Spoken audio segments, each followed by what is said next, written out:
इस वीडियो को थोड़ा सा देखेंगे, सो जाएंगे, भगो छोड़ो क्या करना है, हो जाएगा।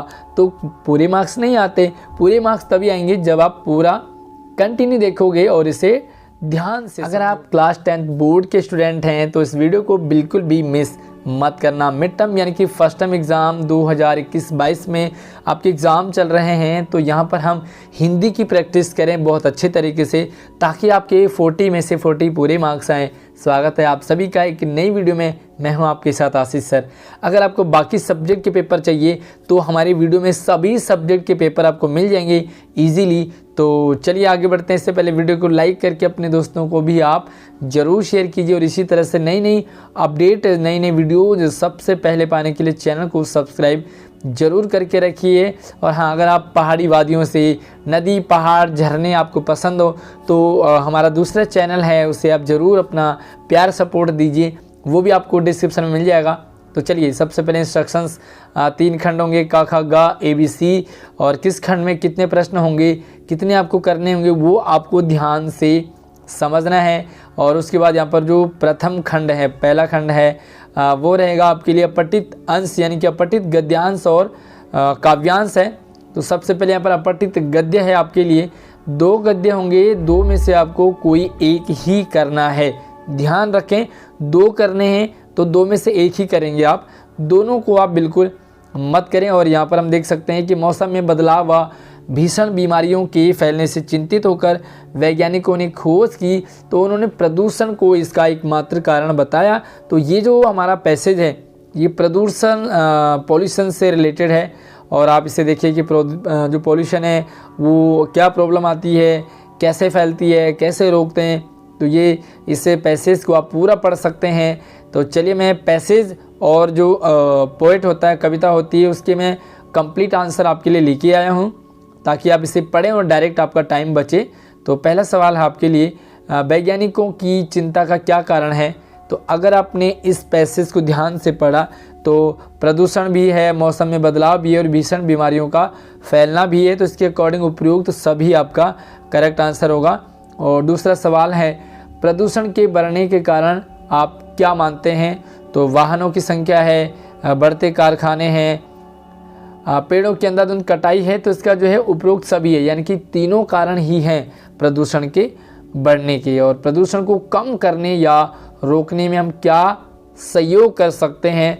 तो इसके लिए हमें क्या करना है, अधिकाधिक पेड़ लगाने, सबसे ज़्यादा पेड़ लगाएंगे तो आपका जो बैलेंस बना रहेगा। सामूहिक प्रयास का क्या आशय है, यानी कि इसी तरह से आपको प्रश्न मिलेंगे। सामूहिक प्रयास का मतलब है सभी लोगों का सम्मिलित प्रयास, सभी लोग जब एकजुट होकर के, सम्मिलित होकर के काम करते हैं तो वही आपका सामूहिक प्रयास है। अनभिज्ञ शब्द में आपको उपसर्ग और मूल शब्द बताना है। तो ये है अन जमा विज्ञ, और ये है आपके पास दूसरा। एक बात आपको ध्यान रखना है, आपको ये गलती बिल्कुल भी नहीं करनी है कि आप करो कि 2-3 सवाल आपने गद्य पहले वाले गद्य के कर दिए और 2-3 आप गद्य दूसरे के करेंगे। बिल्कुल भी आपको ऐसा नहीं करना है। या तो आप पहले वाले गद्य के जितने भी करने उतने करो, या दूसरे वाले के करो, दोनों में से आपको एक ही करना है, अदरवाइज आपके मार्क्स कट जाएंगे। और यहाँ पर हम देखो, सच्चा उत्साह वही होता है जो मनुष्य को कार्य करने की प्रेरणा देता है, मोटिवेट करता है। किसी भी मनुष्य किसी भी कारणवश जब किसी के कष्ट को दूर करने का संकल्प करता है, तब जिस सुख को वह अनुभव करता है वह सुख विशेष रूप से प्रेरणा देने वाला होता है। तो यहाँ पर जो उत्साह है, जोश है, उसकी बात कर रहे हैं। और आप इससे पूरे पैसेज को ध्यान से, वीडियो को स्लोली पढ़ सकते हैं। समझें आप कि पैसेज के आंसर आपको कैसे देने हैं। और पैसेज को पढ़ने में आपको क्या करना है, 1 बार 2 बार 3-4 बार आप पैसेज को पढ़ेंगे, उसके बाद आंसर देखेंगे तो आपका आराम से प्रश्न बन जाएगा। और अब देखें हम सच्चा उत्साह क्या होता है। तो सच्चा उत्साह देखो, अगर आप पैसेज पढ़ेंगे तो आपको लगेगा कि ये वाला भी सही है, ये वाला भी सही है, ये वाला भी सही है। तो उपरोक्त सभी पे भी आप ज़रूर ध्यान रखें। कई बार हम जल्दबाजी में क्या करते हैं, हमने ए को ही टिक कर दिया, देखा अरे यार बी और सी तो देखा ही नहीं, क्योंकि बी और सी भी सेम रहते हैं। तो आप उपरोक्त सभी भी ज़रूर चेक कर लेना। और दूसरा देखो, दान देने वाला व्यक्ति अपने भीतर रखता है विशेष आनंद रखता है, विशेष साहस भी रखता है और विशेष निश्चय भी रखता है। तो इसके अकॉर्डिंग आपका उपरोक्त सभी आंसर करेक्ट हो जाएगा।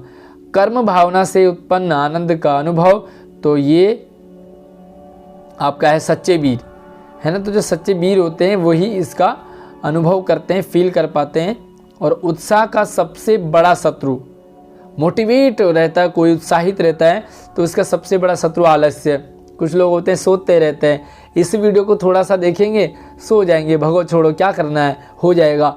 तो पूरे मार्क्स नहीं आते। पूरे मार्क्स तभी आएंगे जब आप पूरा कंटिन्यू देखोगे और इसे ध्यान से समझोगे। चलिए अगला सवाल है, एक विद्यार्थी का सदैव होना चाहिए। तो विद्यार्थी का उत्साही होना बहुत ज़रूरी है।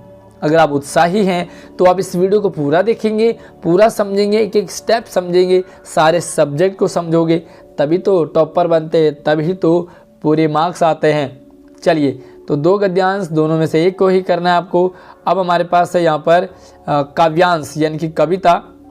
और फिर से देखो कविता भी आपको 2 दिए होंगे, कोई एक ही करना है। ध्यान से, काफ़ी सारे बच्चे जब हम प्री बोर्ड चेक कर रहे थे तो बच्चों ने दोनों कर दिए, पहले के 2 कर दिए, दूसरे के 3 कर दिए, तो आपके एक ही चेक होगा। चलिए देखो यहाँ पर नहीं कर सकते हैं कभी मुँह से कहो न यार, क्यों नहीं कर सकते उसे सोचो एक बार। जो हम कर नहीं सकते आखिर उसे क्यों नहीं कर सकते। क्या हम इस वीडियो को पूरा देख सकते हैं? अगर आपको पूरे मार्क्स चाहिए, प्रैक्टिस करेंगे तो आप जरूर देखोगे, वरना काफ़ी सारे बच्चे तो पहले भाग चुके होंगे। थोड़ा सा देखा और छोड़ो, थोड़ा सा देखा और छोड़ो, हर काम को थोड़ा सा करते और छोड़ देते हैं। तो आप ये सोचो कि आपसे कोई काम क्यों नहीं हो पाया। कर सकते हैं दूसरे 5 जने को कार, उसके करने में भला तुम क्यों होते हो लाचार। तो ये कविता पढ़ेंगे। सुस्त है, निकम्मे हैं यानी कि आलसी है। तो अब प्रश्न हमारे पास आता है कि कवि बार बार क्या सोचने को कहते हैं। क्या सोच रहे हैं बार बार? तो क्या सोचते हैं कि वो क्यों नहीं कर सकते कोई भी काम, वो आखिर क्यों नहीं कर सकते, आखिर क्या कमी है जो लेखक काम नहीं कर सकते। दूसरा सवाल है, कवि क्या कहकर मुंह नहीं फुलाने को कहते हैं। नहीं कर सकता, है ना। कई बार होता है कि मैं नहीं कर सकता, मेरे बस की नहीं है। अरे भाई 15, 20, 25 मिनट की वीडियो है, उसे क्यों नहीं देखोगे आप। लाइव का सवाल है, 40 मार्क्स लाने हैं, कैरियर बनेगा, एक सर्टिफिकेट में फुल मार्क्स आएंगे तो कैसा लगेगा, प्राउड फील होगा आपको। तो आखिर क्यों नहीं देखेंगे आप, है ना। तो चलो यार वीडियो को लाइक भी ज़रूर कर दो इसी खुशी में, अगर आपने अभी तक नहीं किया है तो। और अगला सवाल है, जल में नहीं घुसने वाले क्या नहीं सीख सकते तैरना। आपको तैरना है तो भाई पानी में घुसना पड़ेगा, प्रॉब्लम आएगी, ठंड लगेगी, तैर नहीं पाओगे, डूब जाओगे, कभी नाक में पानी, मुंह में पानी जाएगा। बट तैरना है तो पानी में आपको घुसना ही पड़ेगा। मुझसे नहीं होगा ऐसी सोच वाले कहलाते निकम्मे, है ना। तो जितने बच्चे अभी तक वीडियो छोड़ के भाग चुके हैं ना, वो सारे के सारे निकम्मे हैं। क्योंकि निकम्मे क्या करते हैं ना, आधे में छोड़ के भाग जाते हैं, बोरियत होती है। अरे भैया पढ़ाई है, कोई एंटरटेन तो है नहीं कि आपको मज़ा आएगा। यहाँ पर तो आपको सीरियस होना ही पड़ेगा। और अगला सवाल है, खुशहाल होने के लिए हमें क्या करना चाहिए। तो 4 ऑप्शन हैं आपके पास, और जो अकॉर्डिंग टू है ना कविता, तो इसके अकॉर्डिंग है निश्चय कर सकते हैं। खुशहाल रहना तो आपको निश्चय करना पड़ेगा। हालांकि देखो प्रयास कर सकते हैं, कुछ नहीं कर सकते, ये वाला रॉन्ग हो गया। अदरवाइज यहाँ पर उपरोक्त सभी भी आपका ऑप्शन हो सकता है, तो आपका क ऑप्शन बिल्कुल करेक्ट है। उसके बाद देखो दूसरी कविता है जन्म लेते जगह में एक ही पौधा उन्हें पालता, रात में उन पर चमकता चांद भी एक ही सी चांदनी है डालता। तो इस तरह से देखो मैं उन पर बरसता है, और काफ़ी सारी प्रॉब्लम्स, भंवरे उसका रस चूसते हैं, खटकता है सबकी आँख में, दूसरा सोता है शीश में। तो चलिए यहाँ पर जो है वो कांटे कविता आपने देखी समझी ध्यान से। कांटा किसका प्रतीक है, तो कांटा है आपका दुर्जन यानी कि गंदा इंसान, आपका यहाँ पर कांटा है। और फूल किसका प्रतीक है, तो फूल और कांटे दोनों एक दूसरे के विलोम होते। अगर कांटा दुर्जन है तो फूल क्या है, सज्जन है। अब भंवर को अपना अनूठा रस कौन पिलाता है, एक ही पिलाएगा भाई, फूल के पास ही रस होता है ना, टहनी और पेड़ तो पिलाएंगे नहीं। तितलियों पर कौन कतरता है, तो ये कांटा। तितलियों का पर, तो तितलियों के जो पर है ना वो कुतर देता है, ये कांटा है। और इस काव्यांश का शीर्षक क्या होगा, तो शीर्षक है फूल और कांटे। एक मूवी का नाम भी है फूल और कांटे, है ना। तो चलिए अब हम ग्रामर की प्रैक्टिस करेंगे। और ग्रामर के लिए मैंने आपको आंसर पहले ही नहीं लिखे हैं, अब आपको चेक करना है। उसके बाद मैं आपको बताऊंगा कि किस प्रश्न का लॉजिकली क्या आंसर है। पहला सवाल देखो, ये 4 करेंगे और ये आपके लिए रचना के आधार पर वाक्य भेद से संबंधित 5 सवाल होंगे, 4 करने होंगे। दयाहीन व्यक्ति पशुओं से भी बदतर है, तो ये किस तरह का वाक्य है, सरल है, संयुक्त है, मिश्र है या साधारण है। तो एक बार देखो जरा,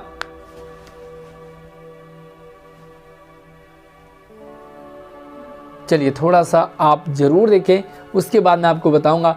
मुझसे पहले आपको आंसर देने की कोशिश करनी है, और अगर आप दे पा रहे हैं तो इसका मतलब आपका ग्रामर पार्ट सही है, क्योंकि 16 नंबर आपको ग्रामर में मिलते हैं भाई, है ना। तो 16 नंबर आपके 10 मिनट में हो जाएंगे। ये आपका है सरल वाक्य। ओके, चलिए दूसरा सवाल है, यदि अकाल पड़ेगा तो जन धन की हानि होगी। रचना के आधार पर वाक्य भेद है। यदि अकाल पड़ेगा तो जन धन की हानि होगी। चलिए ऑप्शन आपके लिए 4, यदि अकाल पड़ेगा तो जन धन की हानि होगी। तो 4 ऑप्शन आपके पास, देखो कौन सा हो सकता है। और ये है आपका यस, मिश्र वाक्य। ओके, मिश्र वाक्य क्योंकि यदि से शुरू हुआ। और अगला सवाल है, चांद आया और चांदनी छा गई। रचना के आधार पर वाक्य भेद बताएंगे। ओके, चांद आया और चांदनी छा गई, कौन सा होगा। यस, तो ये है आपका संयुक्त, क्योंकि और जुड़ा है ना, 2 सेंटेंस है, कंजक्शन है और। तो यहाँ पर आपका अगला है, चोर ने अपने बचाव का कोई उपाय नहीं देखा। मिश्र वाक्य, वाक्य का मिश्र वाक्य होगा, तो मिश्र वाक्य में आप इसे बदलें। चलिए देखो यहाँ पर 4 ऑप्शन में से कौन सा होगा। यस, चारों को पढ़े, थोड़ा सा समझें, वीडियो को रोक ले अदरवाइज, क्योंकि अगर आपको ज़्यादा टाइम है तो वीडियो को रोक करके इस प्रश्न को करेंगे आप। तो यहाँ पर देखो, मिश्र वाक्य में बदलना है तो आपको इसे तोड़ना पड़ेगा, 2 सेंटेंस बनाने पड़ेंगे। तो अब आपके पास वह से मिश्र में बदलने के लिए, चलिए तो कर लिया होगा आपने। तो इसका करेक्ट आंसर है ख, चोर ने देखा कि उसके बचाव का कोई उपाय नहीं है। अगर आपको किसी भी सवाल में कोई भी डाउट रहता है तो मुझे कमेंट कर सकते हैं। और हाँ, कमेंट में पूरा सेंटेंस लिखें, आप पूरी बात लिखें, क्योंकि वीडियो बना लेता हूँ मैं, बाद में मुझे समझ नहीं आता कि बच्चे क्या सवाल पूछ रहे हैं। तो आप कंप्लीट लिखें जो भी आपको डाउट हो। आपको यहाँ पर चौथे में डाउट हो रहा होगा, सेम ही लग रहा है ये ना, देखो तो दूसरा और चौथा सेम लग रहा है, बट यहाँ पर जो अब है ना, ये वर्ड इन्होंने ऐड कर दिया। अब बताओ, जब मेन सेंटेंस में ही अब नहीं है तो आगे ऐड करने की आपको बिल्कुल भी ज़रूरत नहीं पड़ेगी। तो आपको ना ही ऐड करना है ना ही ऑन करना है, बिल्कुल जितना है उतना ही आपको आंसर देना है। और वह हमारा मित्र है जो भाषण कर रहा है।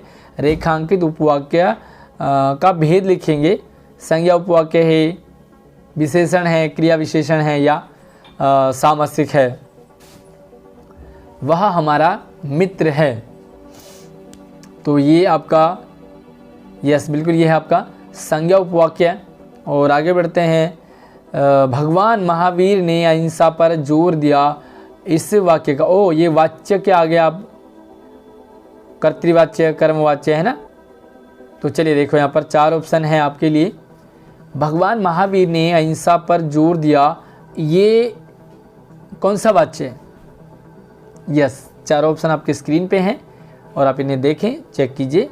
और इसका सही आंसर है आपका कर्तृवाच्य। बिल्कुल सिंपल सा सेंटेंस, कोई कंजक्शन नहीं, कोई जुड़ाव नहीं। चलिए दूसरा सवाल, मुझसे दौड़ा नहीं जाता, कौन सा वाच्य है। मुझसे दौड़ा नहीं जाता, यस। तो ये है आपका भाववाच्य। ठीक है, क्योंकि यहाँ पर मुझसे दौड़ा, पहली बात तो से द्वारा जुड़ गया है, तो और कोई कर्म नहीं है। अगर कर्म होता तो कर्मवाच्य बन जाता, बट इसमें कोई कर्म नहीं है। अगला सवाल है, शिक्षक द्वारा पढ़ाया जा रहा है। चलिए, ये कौन सा वाच्य है? कर्म भाव कर्तृकरण। हाँ हो, एक वाच्य आपके साथ चल रहा होगा करण, ये कोई वाच्य ही नहीं होता, तो इस पे आप कंफ्यूज मत होना, क्योंकि वाच्य 3 ही होते हैं, तो चौथा इन्होंने कुछ ना कुछ तो जोड़ना होगा ना। चलिए, ये भी आपका भाववाच्य है। देखो यहाँ पर देखो, शिक्षक द्वारा पढ़ाया जा रहा है, तो यहाँ पर क्या पढ़ाया जा रहा है? कर्म नहीं है, कर्म बिल्कुल नहीं है, तो ये आपका भाववाच्य का एग्जाम्पल है। और आगे देखो, वे यह दृश्य नहीं देख सकती, इसको आपको कर्मवाच्य में बदलना है, रूपांतरण। वे यह दृश्य नहीं देख सकती। यस यस, बिल्कुल। एक ही सेंटेंस लग रहा आपको। देखो, ये तो फ्यूचर वाला हो गया है ना, इसमें भी से जुड़ रहा है, बट एक ही सेंटेंस है आपका जिसमें से है। उनसे यह दृश्य देखा नहीं जाएगा, तो घ ऑप्शन आपका करेक्ट है। बाकी किसी में देखो से के द्वारा नहीं है, एक ही सेंटेंस बचता है। और अगला है, रोगी से रात भर सोया नहीं गया। इस वाक्य को आपको कर्तृवाच्य में बदलना है, कर्तृवाच्य में। रोगी से रात भर सोया नहीं गया।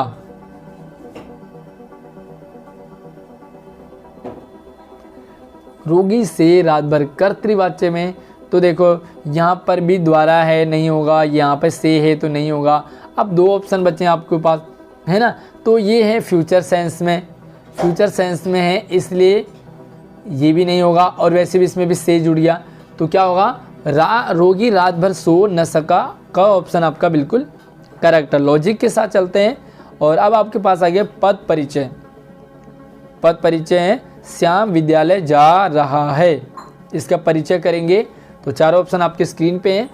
अगर आपको टाइम लग रहा हो तो आप वीडियो को रोकें ज़रूर, प्रॉपर चेक करें, और मेरे बताने से पहले आप अपना आंसर ज़रूर बताएं। ऑप्शन देखें,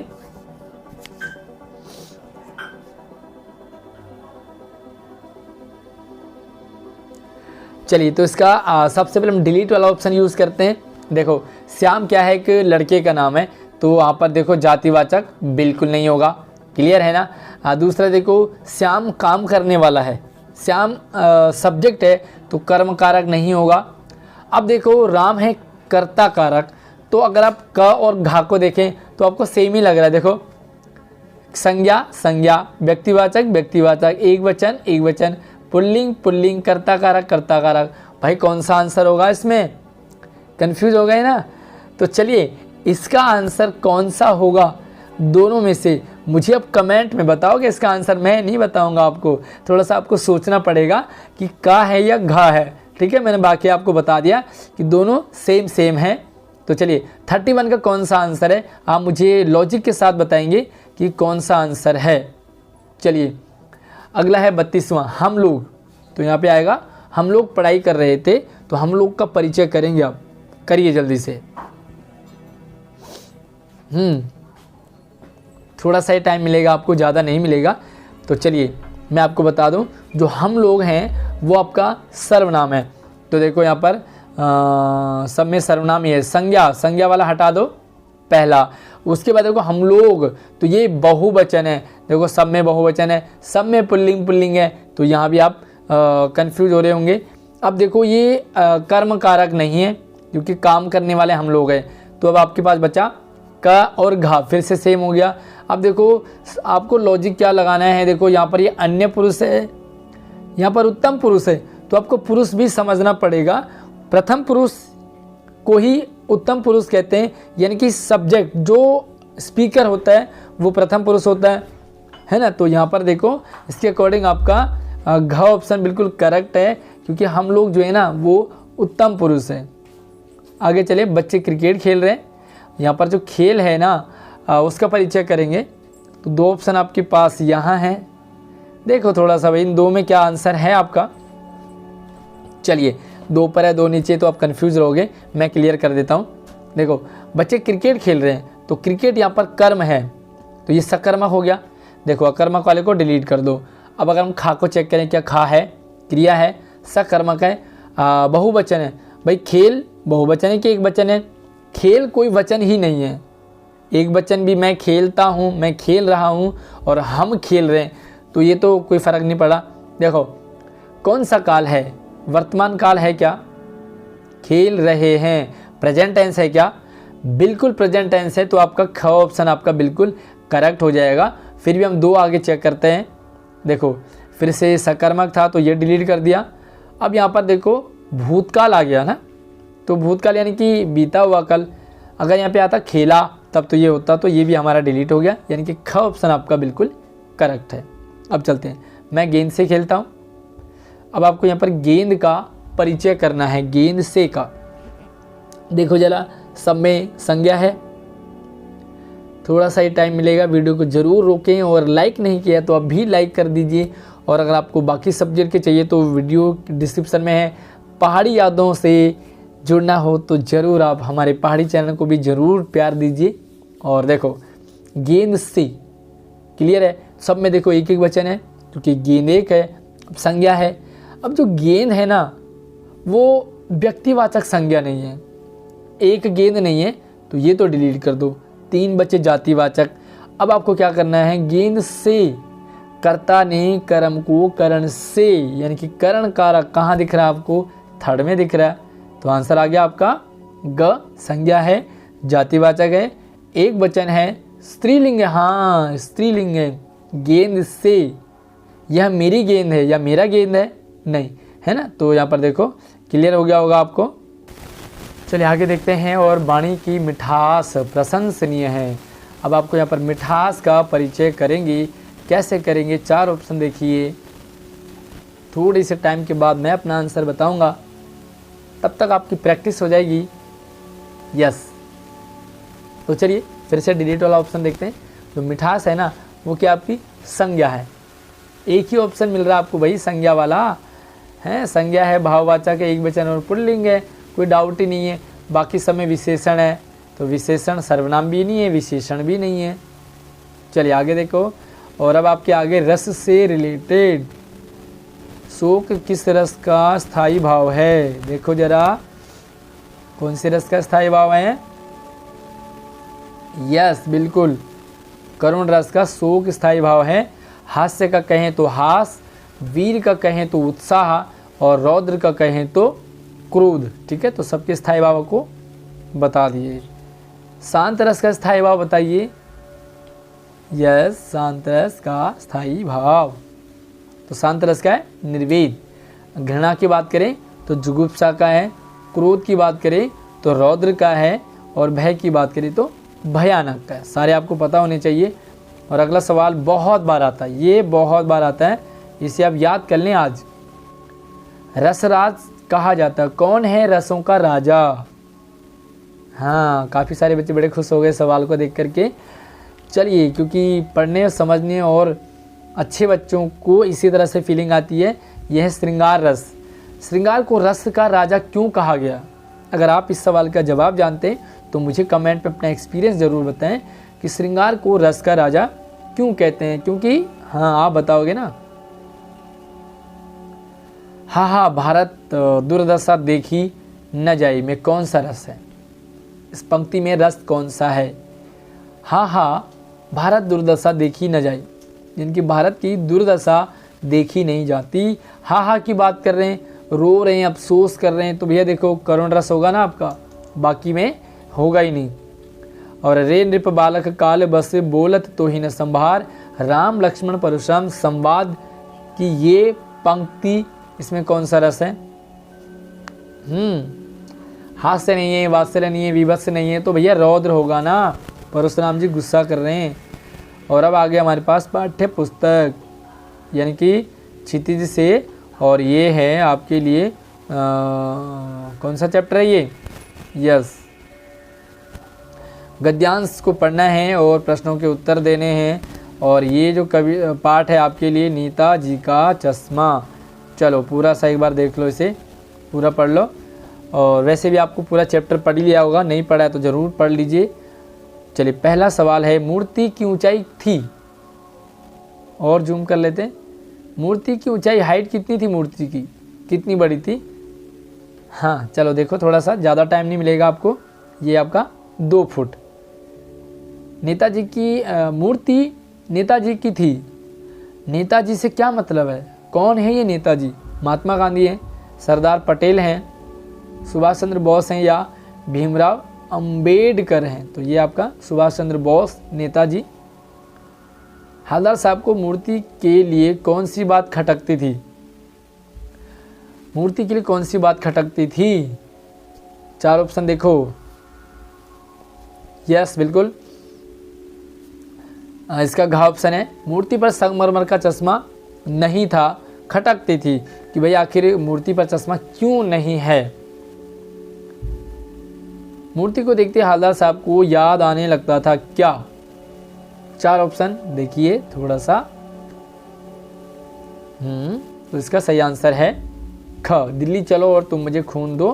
तो ये नेताजी सुभाष चंद्र बोस से रिलेटेड नारे हैं, स्लोगन हैं। और मूर्ति पत्थर की थी लेकिन चश्मा रियल, इस पर हवलदार साहब की क्या प्रतिक्रिया थी? मूर्ति पत्थर की थी लेकिन चश्मा रियल, तो हवलदार साहब क्या मतलब रिस्पॉन्स रहता था इस बात को लेकर के? चलिए देखो, परेशान थे, उदास थे, अचंभित थे।